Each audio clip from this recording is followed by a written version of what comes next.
সূরাতুম মিনাল কুরআনি মা হিয়া ইল্লা 30 আয়াতান খাসামাত আন সাহিবিহা হাত্তা আদখালাতহুল জান্নাতু ওয়া হিয়া তাবারাকাল্লাযী বিয়াদিহিল মুলক।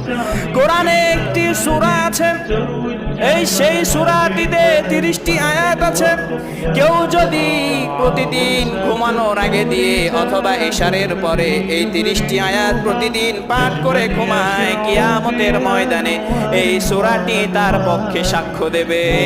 এই সূরাটি কিয়ামতের ময়দানে আল্লাহ তাআলার সাথে কথা বলবে যে, হে আল্লাহ, এই ব্যক্তিটা প্রতিদিন সে সূরাতুল মুলক তেলাওয়াত করত হাত্তা আদখালাহুল জান্নাহ, যতক্ষণ পর্যন্ত না আল্লাহ তাআলা ওই সূরাতুল মুলক পাঠকারীকে জান্নাতে প্রবেশ না করাবেন, ততক্ষণ পর্যন্ত এই সূরাতুল মুলক আল্লাহ তাআলার সাথে কথা বলতে